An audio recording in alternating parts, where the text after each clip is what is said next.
Olá, eu sou a Vani Marques e este é o podcast 90 anos de EFE, Histórias e Trajetórias.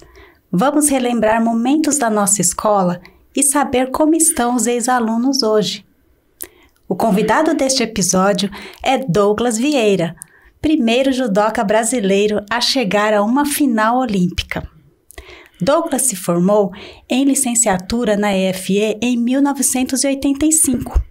Um ano antes, enquanto ainda cursava a graduação, participou dos Jogos Olímpicos de Los Angeles e conquistou a medalha de prata na categoria até 95 quilos do judô. Mestre pela Unifesp, hoje ele atua como treinador e é supervisor da modalidade no Clube Atlético Paulistano. Douglas, muito obrigada por ter aceito o nosso convite. Obrigado vocês, eu acho que é uma honra eu estar aqui falando das minhas coisas, da minha vida. Eu acho que dentro do que a gente viveu aqui, a gente tem bastante história para falar. Sim, então vamos começar falando de sensações, né? Qual a sensação de ser um campeão olímpico? Então, na realidade, eu acho que a sensação, assim, quando a gente fala para as pessoas, né, é uma alegria muito grande, assim. Então, uma coisa que a gente não mensura, não dá para você mensurar essa alegria.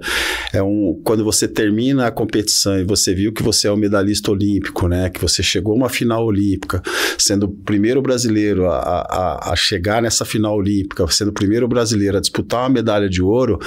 Isso para mim foi uma alegria imensa e que demorou bastante tempo entender como foi esse passo, né? Como foi importante esse passo para o judô brasileiro, para a gente aqui no Brasil, para os nossos outros atletas, como que eles puderam acreditar, né, que o judô brasileiro poderia dar vários frutos, e tanto é que desde 1984... todas as edições de Jogos Olímpicos a gente tem medalhas, né? Então eu acho que isso aí foi uma porta aberta assim, para o pessoal acreditar mesmo que era possível, né? Uhum. E como era conciliar a sua vida de atleta com a sua vida acadêmica? Não era muito fácil não, porque na realidade eu vim para São Paulo em 80, final de 1980, e 81 eu já estava matriculado na educação física lá da USP, né? E eu tinha que trabalhar e sustentar a minha vinda para cá, porque a gente não tinha uma base. Então a única coisa que eu tinha aqui era que eu tinha o judô, né, como base, então eu tinha alguns campeonatos já tinha participado de campeonatos brasileiros e tudo mais, e aí eu vim para ficar numa cidade chamada São Bernardo. Sim. E numa academia de São Bernardo, onde a Sensei Ogawa dava treino. Eles me fizeram um contrato, né, para poder ajudar. Além disso, eu trabalhava, né, então eu tinha a faculdade, que era tempo integral, né? Então, assim, uma coisa que a gente não tinha nas outras faculdades de educação física, era meio tempo, a nossa faculdade era integral, né? E os tempos que sobravam, assim, no almoço e final de tarde ou meio de tarde que sobravam, eu dava alguma aula de judô e treinava também. E quando você entrou na educação física, você já estava certo de que ia fazer educação física, já treinava? Já, esse é um processo que eu fiz um bom tempo. Eu comecei o judô com 4 anos, né, com meu pai, e depois eu fui dando os passos, porque eu fazia judô, fazia futebol de campo, futebol de salão, atletismo, gostava de nadar e tal, e aí meu pai chegou e falou, o que você quer fazer? Eu falei, eu quero fazer judô. E isso estava com uns 14 para 15 anos, encontrei um amigo meu lá em Rio Preto, chamado professor Kazuna Gamini, que hoje ele é meu grande amigo, né, e meu senpai, como na gíria japonesa, senpai é o nosso superior, né, e eu fui vendo o que eu tinha que fazer para poder dar continuidade à minha carreira de judô, né? Então, assim, eu gostava muito, eu queria até fazer engenharia, né? E aí eu falei, não, eu acho que eu tenho que fazer educação física, eu acho que dentro dessa área, permanecer nessa área, tem que ser a educação física. E eu prestei na faculdade de educação física lá de Catanduva, entrei, fiquei lá 6 meses, e aí eu percebi a falta que me fazia, né, mais treinos. Entendi. E aí eu falei, ó, tem que ir para um centro que tenha mais treinos, né? Porque lá no interior já não estava sustentando os meus treinos, os meus anseios com relação ao judô, né? E aí eu fiquei estudando 1 ano no cursinho, né? No ângulo lá de Rio Preto, e aí no final do ano eu passei na faculdade, passei aqui na USP, né? E aí foi uma festa legal, tudo, e me bateu uma preocupação também, né? Como é que eu faria com as coisas. Nessa época eu já dava aula de judô, eu já tinha uma academia de judô, eu tinha 50, 60 alunos, e não era nem formado, não tinha nada, mas era judô, né? Então... E aí que veio também, né, aquela vontade de fazer a educação física para poder melhorar a qualidade, para poder saber exatamente o que é, né, e como que a gente pode ensinar o judô, como é que pode ser feito. Ao mesmo tempo, era uma faculdade de educação física que eu deveria ter várias práticas onde poderia me ajudar também no treinamento, né? Então é isso que eu pensava dessa forma. Por isso que eu me direcionei para a educação física.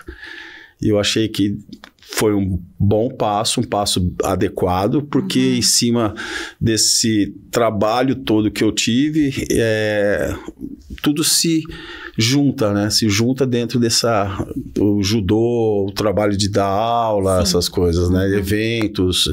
Então, eu gosto muito dessa área. E como você enxerga a importância da sua conquista para a história e difusão do judô no Brasil?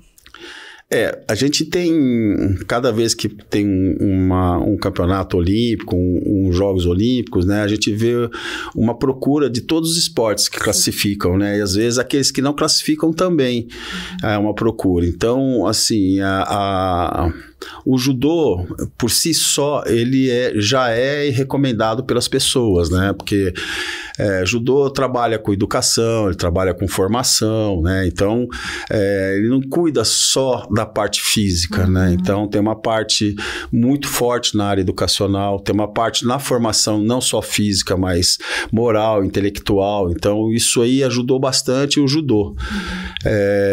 E com as conquistas e com as pessoas entendendo o que é o judô um pouco, ou aparecendo mais o judô, então chamou mais atenção e trouxe mais gente para a prática do judô, que é aquilo que eu falei também, os praticantes de judô começaram a acreditar que realmente pode ir.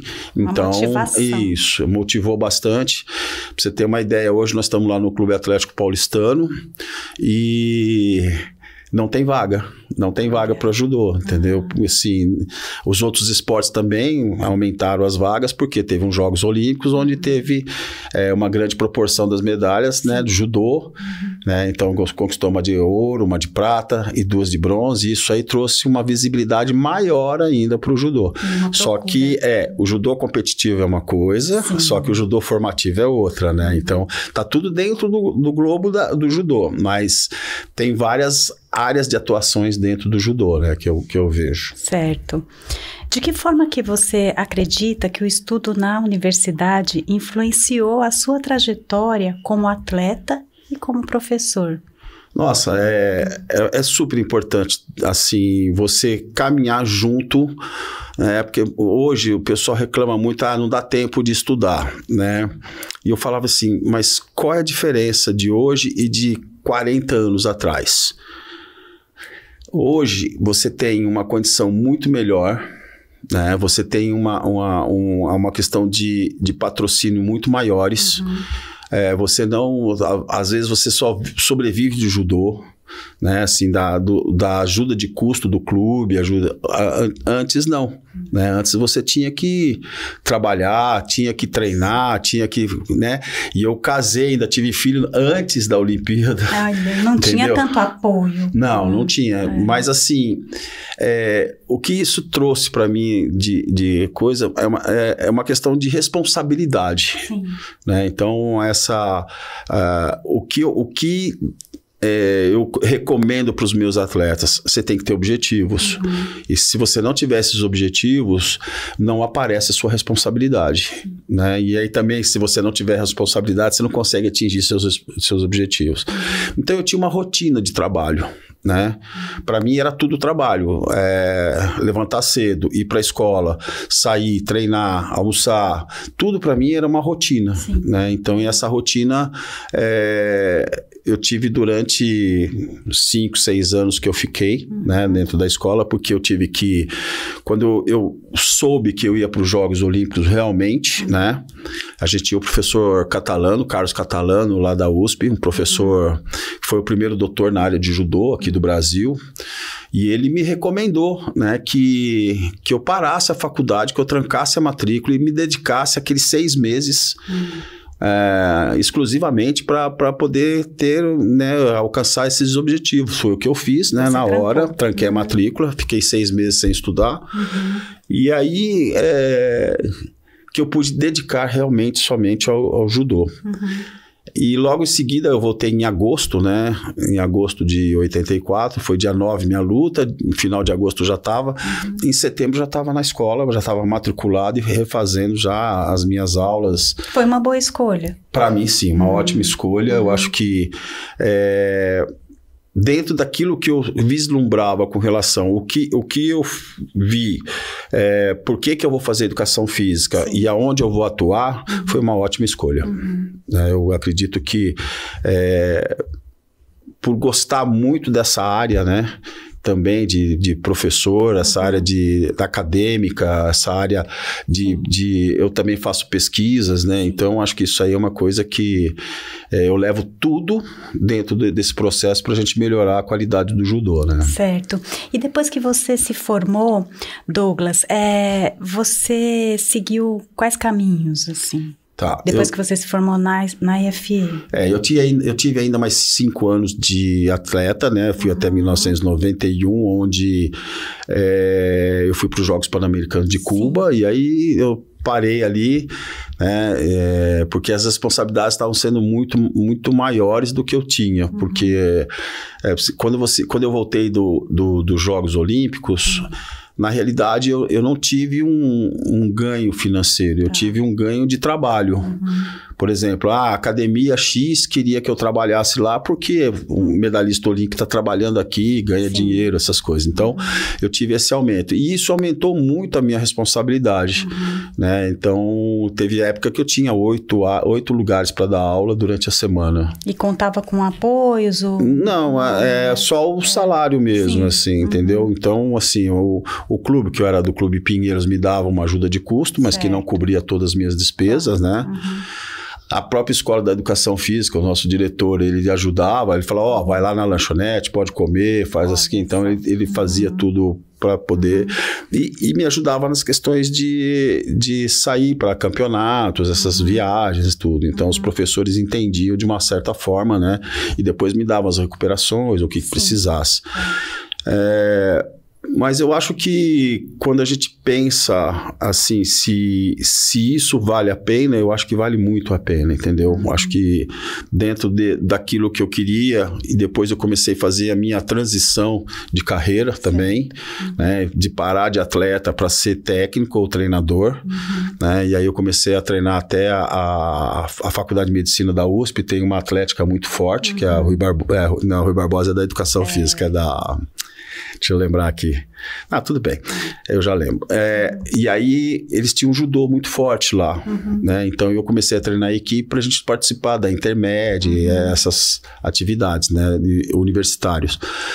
E daí para frente, comecei a minha transição de carreira, né? E trabalhar como técnico, né? Então, e aí, o auge assim, do meu trabalho de técnico hoje, Eu sou o supervisor do Clube Atlético Paulistano, que é além de trabalhar como técnico responsável pela equipe, eu sou responsável por toda o pessoal que trabalha comigo, desde fisioterapeuta, nutrição, médicos, psicólogo, né, o preparador físico, trabalho junto, eu sou responsável por eles, e a gente faz um trabalho em cima disso, né? Então, essa transição foi indo passo a passo até chegar nesse ponto. Eu trabalhei também como treinador de seleções, né? Desde seleções de base, tanto no masculino quanto no feminino. Fui para 2 Olimpíadas como técnico, né? Só que não aqui pelo Brasil. Fui convidado pelo Chile para ser técnico dos Jogos Olímpicos do Chile, né? Então fui para 2 Olimpíadas e participei também como diretor da Olimpíada do Brasil, onde eu ficava na área de competição, revendo as atividades. Então, assim, a minha transição não foi só através ali do judô competitivo, também foi na área também específica, como eu fui diretor técnico da Federação Paulista Universitária, eu fui diretor técnico da Confederação Brasileira de Desportos Universitários, da CBDU, dentro do judô também, então eu era responsável pelo judô. Então eu tive bastante áreas que eu pude trabalhar, né, e isso me deu uma carga muito grande, e hoje, atualmente, eu estou como supervisor lá do Clube Atlético Paulistano. Certo. Douglas, vamos falar um pouquinho de valores e princípios que você mais enfatiza ao ensinar judô e também pensando para além dos tatames, né, também. Eu acho que a empatia é uma coisa que a gente trabalha muito dentro do judô, né, porque a gente tem... O que acontece quando você faz o judô? Não é igual o atletismo, que você pode correr na raia sozinho, treinar sozinho. O judô, você depende de pessoas, né? Então, você depende do outro para ele poder te causar um desconforto, para você poder sair desse desconforto, trabalhar isso aí para aplicar o seu golpe. Então, eu acho que a empatia, o respeito pela outra pessoa é muito forte, né? Então, dentro do judô, eu acho que quando a gente fala em educação, né, mesmo o judô é um esporte totalmente diferenciado, porque você não entra jogando bola na quadra, né? Na quadra você entra, joga bola, sai correndo. O judô não, para você entrar no tatame você precisa fazer saudação, para você sair você precisa fazer saudação, para você fazer com outro companheiro você precisa fazer uma saudação. Na realidade você está agradecendo, né, a oportunidade de estar ali, porque ele está te ajudando também e agradecendo ao outro para poder te ajudar. Então, isso causa uma empatia com a outra pessoa, né? E trazendo entendimento e acolhimento das situações diferentes que podem acontecer dentro do judô, né? Respeito, né? Muito respeito. Então, assim... Se você entrar no judô e não tiver respeito pelo outro, você não dura muito, não fica ali naquela atividade, porque não é cabível dentro daquela atividade e nem outra qualquer que você imaginar. Se você é um aluno da educação física e você não tiver respeito pelo professor, pelo local que você está fazendo, né, por outras pessoas, então você está fora de convivência com essas pessoas. Então, isso direciona bastante, o judô direciona bastante essa área, né, de poder trabalhar com as outras pessoas, respeitando o limite das outras pessoas e que as outras pessoas respeitem seus limites também, né? Com certeza.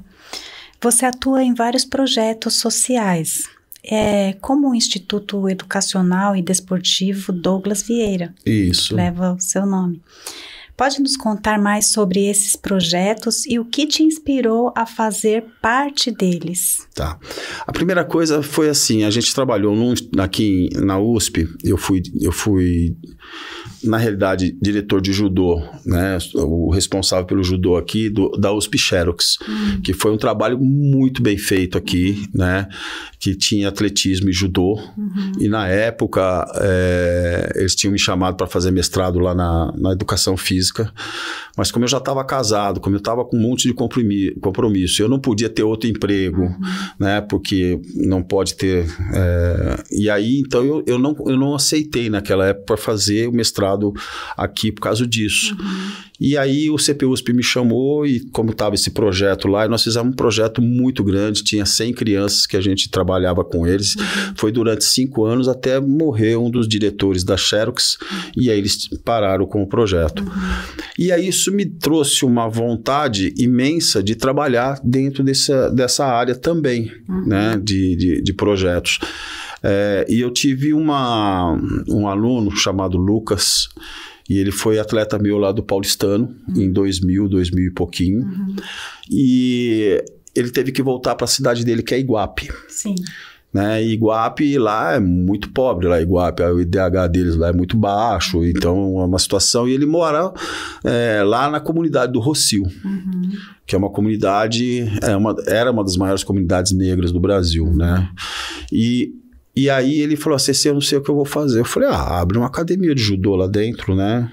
Abre alguma coisa, faz com judô. Judô é a sua vida aí. Aí ele foi na prefeitura, eles conseguiram, abriram tudo. E a partir de 2007, 2008, eles estavam já com atividade todas. Mudou o prefeito e eles mudaram as ajudas que estavam dando para ele. Sim. E aí ele ficou sem ajuda nenhuma. E aí ele me ligou, falou, CC, está acontecendo isso. E aí eu peguei um amigo meu que chama Dr. Ricardo Laurino, que até ele é formado na medicina USP, foi meu atleta lá na USP também. E ele é um entusiasta também da área ele é um apaixonado pelo judô, né? E além do que ele quer ver essa área social dentro do judô. E ele falou, vamos tomar conta dessa associação. Aí era uma associação de judô iguapense. Aí nós transformamos há pouco tempo no Instituto Douglas Vieira. Sim. Essa é a homenagem que eles estão fazendo para mim. Mas a gente trabalha com eles e hoje a gente tem uma base de 80 crianças lá. E a gente põe eles lá dentro desse galpão que a gente tem, né? Tem tatame, tem cozinha, tem uma área de lazer, tem, né, o escritório deles, os vestiários. Isso tudo com muito sacrifício, não é um negócio fácil não, viu? Imagino. E a gente tem também uns padrinhos que a gente chama, são vários amigos da gente, que a gente chega para eles e fala, vocês podem colaborar, vocês querem colaborar, e cada um colabora todo mês, numa quantia que eles possam, né? Então, até porque tem todo a roupa, envolve tanta coisa, né? Muito. A gente dá lanche para as crianças, né? Leva eles para competições, entendeu? Então, nós fizemos também um convênio com o Clube Atlético Paulistano, que algumas crianças competem pelo clube, então isso já ajuda bastante a tirar as dívidas, né? E a gente tem recebido, assim, algumas doações com relação a algumas coisas. Por exemplo, nós recebemos algumas doações de eletrodoméstico que a gente não usa. A gente usa na cozinha, geladeira, fogão, tudo mais, freezer, mas outras coisas que a gente recebe e a gente passa para a comunidade, né? E a gente vê o que faz com eles. E a gente tem uma turma também à noite, que são ex-judocas, né, de uma idade mais avançada. Então, o professor Lucas também dá uma aula para eles toda segunda, quarta e sexta, onde eles podem lá fazer uma atividade física, porque as opções lá são bem poucas, né? Ou joga futebol numa quadra, ou corre, mas assim, judô mesmo é feito lá dentro da associação. E qual é a idade mesmo? Nós temos desde 4, 5 anos até o que a gente pega até 18 anos. Né? Acima de 18 anos entra nessa turma maior aí, que é a noite, que é da adulto. Entendi. E como é que você vê o cenário do judô brasileiro hoje, Douglas? Olha, a gente está vendo assim, eu tenho visto não só o judô competitivo, mas o formativo também, a gente vê que há um crescimento muito grande, né? Então hoje mesmo, assim, com essa última edição dos Jogos Olímpicos, você percebe, né, que as pessoas querem praticar, tem pessoas que já praticavam, estão voltando a praticar novamente, e às vezes mesmo que não é para competir, mas sim para sentir aquele, né, aquele gostinho do judô, que já sentiram e estão voltando, e outros estão querendo iniciar dentro dessa atividade. Então acho que tá um volume, aumentou bastante o volume de pessoas. E eu espero que, assim, a questão que a gente esbarra bastante é a questão da formação dos professores, dos profissionais, né? Onde os profissionais, eles têm uma formação acadêmica, mas não tem uma formação prática. Sim. Então, aí a gente dá uma esbarrada, mas assim, nada que a gente não possa fazer dentro de um trabalho, de uma pós-graduação, de alguma coisa nesse sentido, né? Douglas, voltando só um pouquinho na pergunta anterior, quem quiser apadrinhar, entra em contato com você, o Instituto? Pode. Aí eu vou deixar... a gente tem um site, né, que é o Instituto Douglas Vieira. E lá no site, na última página, como contribuir com a gente, tem lá, ainda está no nome da Associação de Judô Iguapense, mas já tem lá o Pix, que é o CNPJ da associação, e se contribuir alguma coisa, é só falar para a gente colocar dentro de um grupo que a gente tem de WhatsApp. E aí a gente coloca o padrinho novo lá, dá as boas-vindas, manda os recados. A gente teve agora, não sei se você conheceu o Leonardo Gonçalves, que foi terceiro nos Jogos Olímpicos. Eu não... ele teve na equipe, né? Ele disputou os menos 100 quilos e ele foi terceiro também, foi medalhista de bronze na equipe. E ele é de lá, ele começou lá. Que legal. Então ele é um fruto de lá, né? Que rendeu e ele foi para... Como nós temos outros frutos de lá, que são professores de educação física, são policiais que foram formados lá, são pessoas que saíram da associação, né? Então, hoje eles estão formados, então próprios 2 professores que a gente de vez em quando chama eles para ficar lá com a gente, eles são formados por lá, entendeu? Então, já tem uma geração já, então acho que isso aí pra gente é o que mais conta pra gente, gratificante, né? Mesmo, né? Conta um pouquinho pra gente quais são as suas maiores influências e inspirações. O que te inspira? O que me inspira? Eu sou um sonhador, né? Assim, o que me inspira na realidade hoje, né? A gente tem uma educação mais ampliada dentro não só do judô, mas em geral, né? Que as pessoas entendam mais o que é educação, né? Assim, a formação dessas pessoas.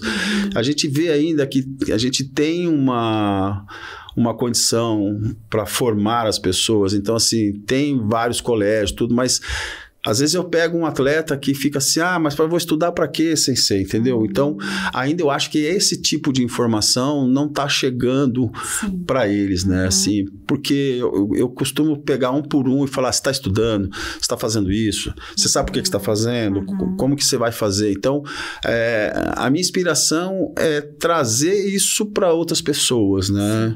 Não só trazer o judô. Mas eu tenho uma inspiração, obviamente, que eu tenho, né? Que um atleta meu seja medalhista olímpico também, entendeu? Então, nós temos agora o próximo ciclo olímpico, né? Que é 2028 Los Angeles, e foi em Los Angeles onde eu ganhei a medalha também. Então, se acontecer em Los Angeles, eu fecho o meu ciclo. Mas eu acho que a inspiração que eu tenho mesmo é trazer esse pessoal para eles formarem, não a questão só esportiva, mas assim, formar uma questão educacional mesmo, de trazer as pessoas para tirar um pouco daquela nebulosidade, aquela coisa que você fala assim, é tudo igual, é tudo a mesma coisa, não é, entendeu? Não é. A partir do momento, não é.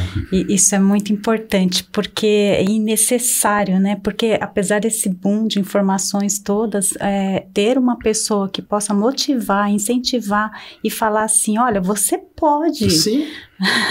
Não é? E às vezes só falta uma palavra, assim, e uma aproximação no sentido de acolhimento mesmo, porque não é o boom de informações que vai trazer isso, mas é essa aproximação mais efetiva, né? E mais verdadeira, eu diria assim. Eu não diria até uma cobrança, eu diria até um segmento, andar junto, né? Andar junto, por exemplo, as pessoas que precisam disso, né? Então, porque cobranças, fica cobrando, achando que, não, você tem que mostrar o porquê que você está falando que aquilo é bom, né? O que aquilo lá traz de bom para você e aonde ele pode chegar. E aonde ele pode, no futuro, se movimentar. Porque chegar no futuro, você não tem uma faculdade, você não conseguiu nada no judô, você né, não tem... Qual é a sua perspectiva? Né? Então, assim, e por isso que eu acho que a área de educação é uma área onde a formação dessas pessoas vai trazer novas perspectivas para eles, entendeu? De um jeito ou do outro traz. Eu conheço tantos amigos meus que trabalharam na educação física e hoje estão trabalhando como agrônomo, como né, proprietário de... Então, assim, o que eu vejo, né, que a questão da faculdade ou da parte de... Ele traz uma abertura mental onde você pode trabalhar em várias áreas, né? Não precisa ser exclusivamente dentro da sua área, né? Mas que é importante que você tenha essa vivência, essa grande informação, mas da onde que você vai tirar e por que você tirou isso, né? Não só... Porque a informação, você abre o celular, você abre, você vai lá, tem um monte, né? Mas aí a gente não trabalha dessa forma, né? Exato. Muito bom. Conta pra gente, Douglas, quais são as memórias que você guarda com carinho, assim, do seu tempo de estudante lá na escola de educação física? Eu tenho bastante. Eu era bem doidão lá na faculdade, assim, eu gostava muito de lá. Eu vivia assim, eu não faltava, é difícil muito faltar, eu faltava só por causa das competições, né? Não, nem de treino, porque eu treinava fora, assim, né? Fora dos horários. Tá. E eu era um entusiasta da parte prática, assim, eu era doidão, assim, eu chegava, gostava de jogar. Jogava handball, mexia com todo mundo. Mexia com as pessoas. Mexia, brincava. Tinha eu e um amigo meu, o Zi, né? Ele era da capoeira, eu era do judô, então a gente fazia as brincadeiras todas. Gostava de jogar handball lá junto com o pessoal. E aí eu falava que não era 7 metros, era pênalti. E aí eles me apelidaram de pênalti. Joguei handball pela faculdade, fiz umas atividades.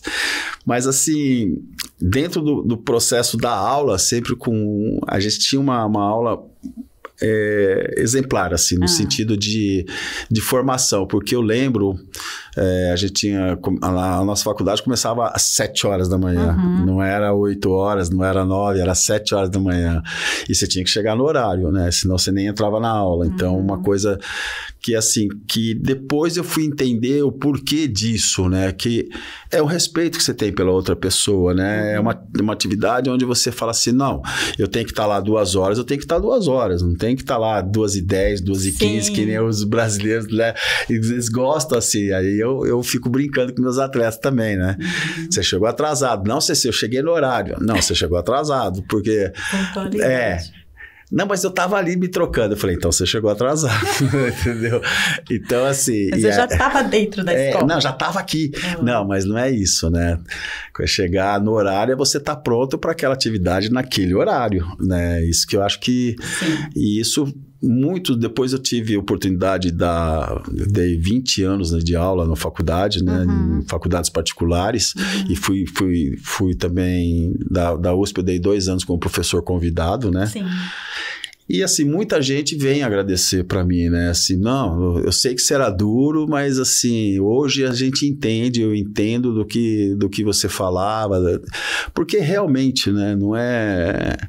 a gente trabalha com outras pessoas, né? Com papel, não é com tablet, não é isso. A gente trabalha com outras pessoas. Eu acho que, para mim, é muito gratificante entender que as pessoas entenderam que esse respeito, continuidade de trabalho para eles é importante. Então, é isso que eu acho que é legal. Tá, mas como aluno, você, além de ser... eu era um bom aluno, assim, Você era um bom aluno, além de ser doidão, assim... Não, mas eu participava dos grupos. Bagunçava na sala de aula? Não, eu sentava logo na frente, assim, eu não gostava... Eu aprendi uma vez, né, que eu entrei numa palestra, e aí todo mundo sentou lá no fundo da palestra, né? Aí o professor falou assim, você sabe que isso demonstra que vocês não estão com tanto interesse na minha palestra? Porque se vocês tivessem interesse na minha palestra, vocês seriam os primeiros aqui, né? E isso eu senti mesmo, porque quer queira ou quer não, quem senta lá atrás, ele tem mais motivo para desviar a atenção do que quem senta na frente. Porque quem senta na frente está direto com a pessoa, não tem o que falar ali. Aí você está aqui, tem 10 pessoas na tua frente, aí estão falando ali, você está escutando ali, você está escutando lá, mas não está escutando lá na frente. E eu faço as mesmas coisas com meus atletas. Outro dia nós tivemos uma reunião, agora sexta-feira passada, né? Influência, né? Bastante. E aí eles começaram a sentar tudo na sala inteira, assim. Falei, não. Começa a sentar aqui da frente, vai sentando, não quero ver ninguém, nenhuma cadeira vazia aqui na frente. E é importante isso. E uma outra coisa, agora que tem muito celular, né? Então, eu tenho quando eu dou treino, eu tenho uma caixa, né? Tem que colocar... Todo mundo coloca o celular ali dentro. E aí, assim, não dá... Às vezes ele pede, você posso filmar uma luta para eu estudar? Pode. Mas, assim, ele saiu para descansar, ia lá pegar o celular, ficava teclando. E ao invés de pensar aquilo que eles estavam fazendo, né? Eles vão se distrair com outras coisas e esquecer o que estava fazendo. Sim. Então, aí a gente tem essa... Eu acho que tem esse desvio de atenção que eu acho que não deveria ter dentro daquele momento que você está fazendo aquela coisa, entendeu? Sim, e eu também penso que o celular tira o foco. Isso. Nesse sentido que você explicou, porque você começa a fazer só por fazer, né? Não fazer estando atento àquilo que você está fazendo. Justamente. E aí você está preocupado quem escreveu, quem não escreveu, quem está no Instagram, quem não está. Mas voltando àquilo da questão da escola, assim, eu não tinha muito tempo para curtir a escola, né? Porque meus horários, eles eram todos fatiados, todos certinhos, né? Então, assim, e como eu era um CDF, que o pessoal fala, eu tinha treino meio-dia e saía 11h30, meio-dia eu tava lá para treinar, entendeu? Então, era bem dessa forma. Mas, por exemplo, assim, eu fazia todas as aulas, aí eu queria fazer piano, então chegou lá, eu lembro disso, porque quando eu tinha 4 anos, aí eu não lembro o nome do professor, ele vai me desculpar, mas... eu ficava vendo ele tocar piano e fazer a aula, que assim, muito difícil, isso não tinha agora, né? Não sei se tem ainda, assim, o professor tocando ao vivo para você fazer a aula. Aí falei, eu vou dar continuidade ao piano que eu fiz quando eu tinha 6 anos, 7 anos, né? Eu falei, vou dar continuidade lá, né? E aí eu falei pra ele, você tá aí todo dia? Ele falou, todo dia eu tô aqui e fico ao meio-dia e meia, assim, depois eu tenho que sair. Eu falei, dá pra eu ficar com você pra aprender um pouco? Ele falou, dá sim, você quer. Aí passou uma semana, acho que 10 dias, sei lá quanto. Ele falou, Douglas, eu sei que você gosta de judô pra caramba, que você faz isso, não sei o que, tudo. Fica no judô, porque dificilmente você vai conseguir. Porque eu era mesmo, assim, entendeu? E aí eu falei pra ele, eu agradeço. Aí você saiu chorando. Não, brincando, tô brincando. Não, dei risada, muita risada com ele, assim, né? Porque ele sabia da minha condição de atleta, né? Então ele falava, você precisa ter uma condição de repouso, uma condição de descanso, uma condição disso, né? Então eu falei, não, tá bom, tá ótimo. Não tive problema. Eu já achei essa história pitoresca, mas tem alguma outra, assim, que você queira compartilhar do seu tempo de escola? Depois que a gente fazia o show de final de ano.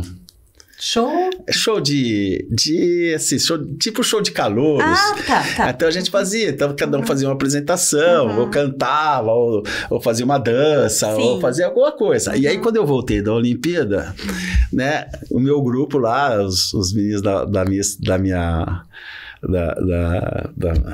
do meu grupo, da Sim. minha... Da classe, né? Da turma, né? Vamos fazer uma luta no final do ano com o Dodô, ele chamava de Dodô. Para apresentar. Para apresentar, que aí ele bate todo mundo, né? Ele não. Não, eu falei assim, não, vamos fazer uma luta onde vocês me pegam, vocês me batem, né? Vocês vão lá, me derrubam, não sei o quê. Aí tinha um tal de João Moringa, o Joãozinho. Se ele escutar, ele vai lembrar disso aí. Aí ele falava assim, não vou não, porque vocês vão me bater, que não sei o quê. Eu falei, não, Moringa, vai, que você vai me bater bastante, cara. Você me joga no chão. Eu vou deixar faz o que você quiser, me bater. faz o que você quiser. E aí ele entrou no tatame, né, todo lá no show de final de ano. Cara, eu bati tanto nele. Sério? Eu jogava tanto ele no chão. Mas ele sabe, ele fazia judô comigo. Tá. Entendeu? Aí ele falava assim pra mim, mas não é isso combinado. Eu falei, não, agora ficou combinado dessa forma. Mas ele não revidou ali? Não, mas ele não conseguia fazer nada, né? Esse era o show que a gente fazia, o show de calouros que a gente fazia. Que terrível. Não, mas nada que machucasse, era só brincadeira. De amigos, né? Isso, só brincadeira. Então, e a gente fazia a corrida do Fusquinha também, não sei se... E o pessoal que assiste incentiva, né? Não, tipo, brinca, né? Não sei o que era. Aí a gente fez uma corrida do Fusquinha também, que era... Dois tinham Fusca na época. E aí tinha que empurrar o Fusca aqui na avenida dessa avenida de baixo aqui da Raia. Olha, tinha que empurrar inteiro, não podia ligar o Fusca, tinha que empurrar ele. É um Fusquinha atrás do outro, assim. Entendi. Só 5 pessoas. Aí esse aqui entrava no Fusca, passava pro motorista. Aí o motorista saía correndo e ia empurrar lá atrás, o outro entrava e ia passar pro motorista. Aí até andando. Meu Deus, entendi. Mas era bagunça mesmo. Gostoso, né? É uma época boa. Me fala uma coisa, pro futuro você tem planos assim dentro e fora do judô? Quais são seus planos pro futuro? Eu tenho bastante planos dentro do judô ainda, né? Aquilo que eu te falei, ainda tenho esse sonho de poder chegar nos Jogos Olímpicos e um atleta que está comigo, né? Porque esses 3 atletas que tiveram medalhas agora, a Beatriz, o William e a Larissa, eu treinei eles de 2015 até 2020. Eu que era o treinador lá do Pinheiros. Depois que eu saí de lá, para o movimento político deles lá, eu saí e eu já estava no Paulistano desde 2001 que eu estou no Paulistano. Eu só voltei para o Paulistano e fiquei lá no Paulistano. E eu estou com essa equipe grande agora. Mas assim, esse sonho ainda meu, que eu posso falar assim, que o que me move dentro dessa ação é levar um desses meus atletas, né, dentro dos Jogos Olímpicos e ele conquistar alguma medalha. Eu acho que isso para mim é uma coisa importante. Aí, como pessoa, assim, de trabalho, essas coisas, é isso. Não tenho muita pretensão. Mas ter uma vida mais tranquila, assim, né? Então, ter uma vida tranquila, eu já diminui muito o ritmo de trabalho, né? Antes eu trabalhava ali, trabalhava aqui, fazia isso, fazia aquilo, fazia aquilo. Você pratica outros esportes? Hoje não, mas eu praticava. Eu jogava muito futebol, gostava muito de futebol, né? Mas hoje, assim, exclusivamente meu tempo é dentro do trabalho do judô, da formação deles e da parte, assim, burocrática que tem dentro do judô, que não parece, mas a gente está com uma demanda muito grande, né? Eu estou com 50 e poucos atletas e cada um tem uma demanda, né? Então, começa a surgir demanda assim da noite pro dia, parece que não vai parar nunca, sabe? E aí então sobra um pouco tempo assim. Gosto de fazer atividade física, mas muito pouco, não atividade mais competitiva, não gosto disso, né? Assim, aí eles falam, por que você não volta a competir, o Master, as coisas? Eu falo, não, já fiz, a minha dose de competição já foi, eu não quero mais não, já tô satisfeito. Os planos é para descansar mais um pouquinho, não, né? Falou, além do sonho, que é um sonho lindo e vamos torcer. E o que você diria assim para um estudante da EFE que deseja seguir uma trajetória como a sua? O que você diria para o estudante? Eu acho que não é uma trajetória fácil, né? Não é uma coisa... Eu acho que você tem que ter muito muito objetivo fixo, assim, ser bem e falar assim, eu quero, eu posso e vou fazer. É dessa forma, porque se você pensar, e aí isso eu falo para os meus atletas, assim, quando você chega lá no topo, quantas pessoas chegaram naquele momento do mundo inteiro? É você só, entendeu? É você.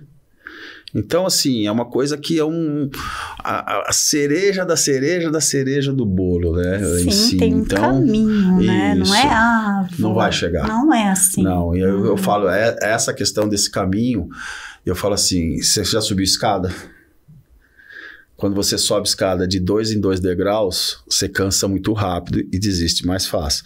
Quando você sobe a cada degrau, você tem tempo de pensar, de subir, pensar, subir, pensar, subir. Se você pular 5 degraus, então você pode errar e cair lá para baixo.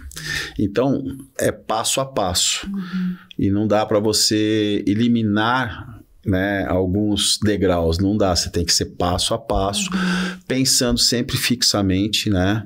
E assim, clareza naquilo que você está fazendo.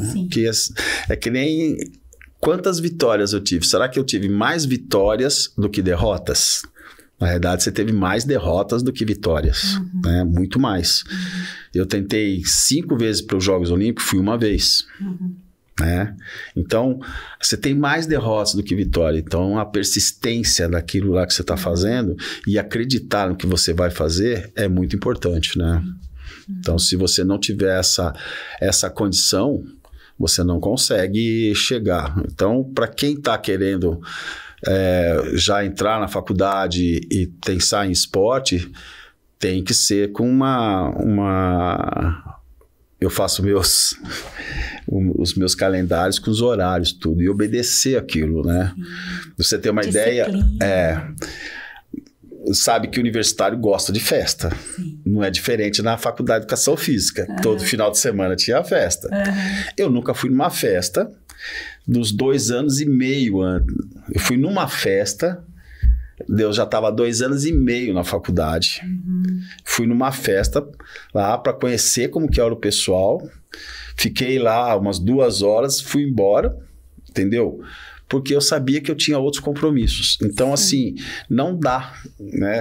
Assim, não cabe determinadas ações dentro daquilo que você pretende. Quais são as prioridades? Isso, E eu chamo, o pessoal fala, de sacrifício. Eu chamo de... Não é sacrifício, isso é investimento. Se você investir dentro da sua carreira, você pode ter certeza que você vai ter frutos. Pode não ser os melhores frutos, mas você vai ter frutos.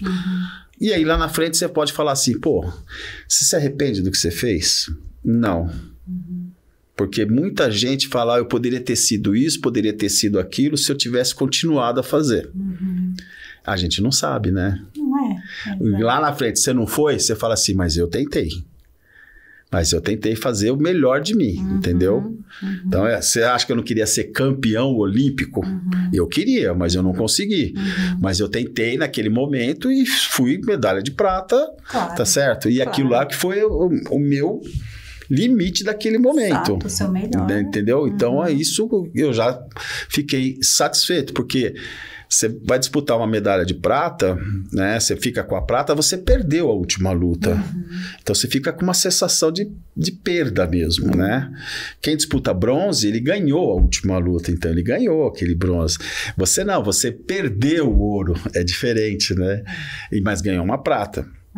Então, essa questão dessa coisa, da colocação de se perder e ganhar alguma coisa, isso demorou um pouco para entrar na minha cabeça, entendeu? Mas assim, olha o feito que você fez. Exato. Né? É uma coisa que demorou depois mais 20 anos para fazer. É importante você falar isso. Então, acho que é isso que é importante, entendeu? Que, assim, saber que aquilo que você está fazendo, ele pode ter um fruto máximo, mas também pode não ter. Mas você tem que tentar, senão você vai ficar frustrado pro resto da vida. Exato. Bom, na cerimônia de 90 anos da EFE, você recebeu o prêmio Maria Lenk. Isso. concedido a pessoas que contribuíram de modo excepcional e decisivo para a valorização na área de educação física e esporte. Conta pra gente como você se sentiu ao receber essa homenagem. Nossa, esse é emblemático, muito, porque a Maria Lenk foi para Los Angeles, né? Ela foi a única mulher a disputar os Jogos Olímpicos lá em Los Angeles. Ela é uma pessoa que é extremamente inteligente, competente e assim... Quando eles falaram para mim que eu ia receber essa emenda, né? Uma homenagem, né? Eu fiquei super contente, né? E ainda vindo da faculdade, onde você se fez, cresceu, né? E eu acho que isso aí é uma lembrança ótima, porque tem outras pessoas, né? Tem várias pessoas que merecem isso, vários professores que merecem. Então, eu me senti muito honrado em receber essa como a gente fala? Que vocês representam, né? A homenagem você representa também. Mas assim, né? é uma coisa que... e é o reconhecimento da comunidade também, né? Que eu acho que isso aí é importante. Que eu recebi são 40 anos da minha medalha esse ano, né? Então, dia 9 de agosto, eu fiz 40 anos que eu ganhei a medalha e justamente foi quando eu ganhei esse prêmio, né? Então, para mim foi muito legal. Gostei demais, assim, a indicação que eu tive, né? Então... espero que outras pessoas possam passar por isso também, né? Bacana. E como você se sente fazendo parte da história, né? Dos 90 anos, são 90 anos de FE, veja sua medalha, você disse que tem 40 anos, 40 né? anos. Então, e agora você está fazendo parte aí da história da FE, como é que você se sente? Olha, eu me sinto bem, feliz, assim, né? Eu acho que fazer parte da história, você pode... como é que eu falo? Daqui 100 anos, o seu nome está na história, né? Daqui 200 anos, né? Então você vai ser o primeiro brasileiro a fazer uma final olímpica que estudou na Faculdade de Educação Física. E eu acho que é a única medalha efetivamente de estudante da USP, não que eu estava estudando na USP, né? Não pessoas que entraram depois ou pessoas que saíram da USP e conquistaram a medalha. Eu estava no meio da faculdade, né? Então, uma coisa que, quando eu falava para ele, mas você estuda? Estudo. Mas onde você faz? Eu faço na USP, né? E isso traz uma responsabilidade muito maior, né? Mas eu acho que fazer parte da história é gratificante, é muito gratificante. E isso eu devo, né? E eu falo sempre aos meus amigos, meus pais, né? As pessoas que me ajudaram até chegar naquele momento, as pessoas que estão atualmente me ajudando. Então, eu acho que a gratidão a gente tem que ter sempre com relação justamente das pessoas que te ajudaram, porque muita gente fica com raiva de quem não te ajudou. Eu não tenho esse problema, eu tenho gratidão, né, pelas pessoas que me ajudaram. Para as pessoas que não me ajudaram, infelizmente, não posso ter gratidão. Olha, Douglas, muito obrigada por compartilhar com a gente as suas histórias, suas trajetórias. Foi muito bacana ter te ouvido aqui. Obrigado conhecer vocês, um pouco sobre sua história. É sempre gratificante para nós também. Muito obrigada. Eu queria deixar um abraço muito grande a todos os estudantes aí da faculdade, aos professores, que ainda tem os meus professores que estão lá. Eu gostaria muito de agradecer ao professor Tito, que é uma pessoa que me ajudou bastante, né? Ele faz parte da inovação da USP, é uma pessoa que é um entusiasta do judô. E ele sempre está junto comigo em todas as... Ele veio até no meu prêmio, ele veio aqui me prestigiar e tudo mais. E a gente está junto já há algum tempo, junto com a Faculdade de Educação Física de Ribeirão Preto também. Então, eu queria agradecer muito ao professor Tito pelo trabalho que ele está tendo comigo e está tendo o respaldo desse trabalho aí. A gente está junto e vai continuar junto. Professor, um grande abraço. E agradecemos também aos ouvintes que estiveram conosco. Este programa foi feito por meio de uma parceria entre a Escola de Educação Física e Esporte e o Estúdio Multimeios da USP. Os episódios do podcast 90 anos de EFE, Histórias e Trajetórias estão disponíveis no canal EFE USP oficial do YouTube e nas principais plataformas de podcast. Até o próximo episódio. Tchauzinho.